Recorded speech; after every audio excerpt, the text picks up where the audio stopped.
Özellikle son bir yıldır toplumumuzu, ailemizi rahatsız eden ve sosyal medyada da tartışma konusu olan manifest konserleriyle ilgili Batman Diyanet İşleri Şube Başkanı olarak tepkimizi göstermek istiyoruz. Bir açıklamamız olacak. Manifest konserleri 2025 yılında kurulan pop kültüründen ilham alan pop türlerinde şarkılar söyleyen, görsel ve dans ağırlıklı sahnede sergileyen 6 üyeli Türk kız müzik grubudur.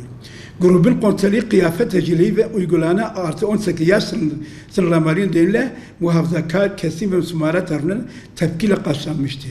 Sanat adı altında toplumsal yozlaşmayı etkileyen, ahlaki değerlerimizi hiçe sayan ve özellikle gençlerimize rol model olarak sunulan sapkın gösterilerin sergilenmesine toplumumuz sessiz kalmamalıdır.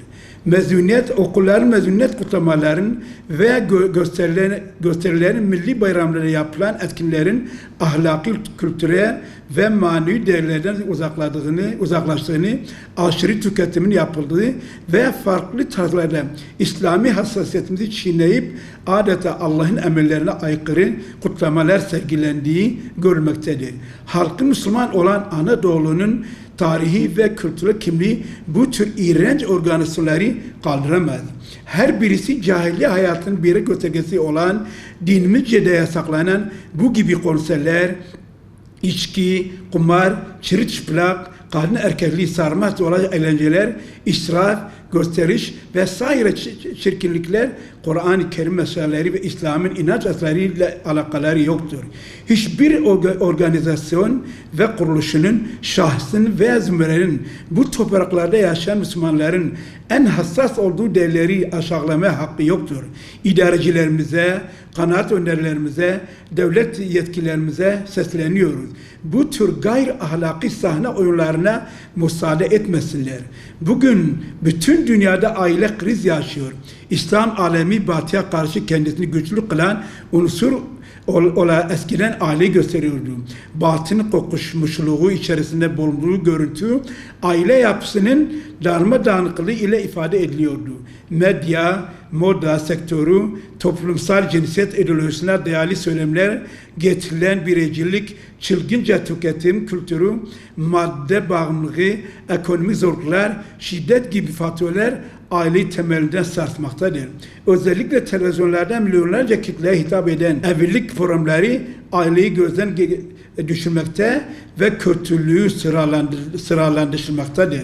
Bazı televizyon dizileri çarpık ilişkileri meşrulaştırmakta, sapınlığı normalleştirmekte ve özendirmektedirler. Özgürlük adı altında sosyal medya kültürümüzü yok etmektedir. Manevi değerlerimize sarmaktadır. Bu saldırılara maruz kalan aile korkunç bir karanlığa saptanmaktadır. Sevginin, hürmetin, inancın mekanı olan aile yuvası yollaşmanın, çalışmanın mekanı haline getirilmiştir. Aile müessesinin manevi altyapısı çökertilmiştir. Bu korkunç yollaşma karşısında Müslüman görevi değerlerimizin tacisi, aile korumak, çocuklarımızı korumak, herkes ailesine, çocuğuna sahip çıkması gerekir.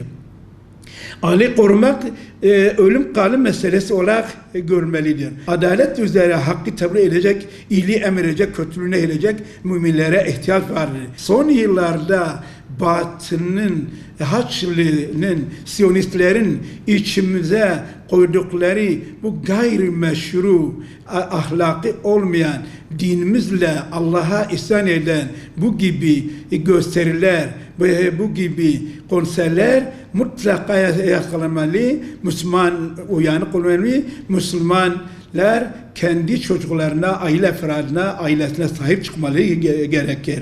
Onların düşmanlıklarını duyuyor, görüyor ve biliyoruz. Onlardan korkmuyoruz. Gün gelir elbet inancı hakkımız gerekli cevabı da verir bunlara. Hükümetimizin bu alçaklıklara karşı yasal düzenleme yapmasını bekliyoruz ve temennimizdir. Diyanet İşleri Batman Şubesi olarak tepkimizi en gür şekilde ifade ediyoruz. Provokatif, nefret saçan yancılara karşı her zeminde mücadele etmeye devam edeceğiz. Tepkisini her ortamda gösteren halkımızı tebrik ediyor. Konunun takipçisi olacağımızı beyan ediyoruz. Teşekkür ederim.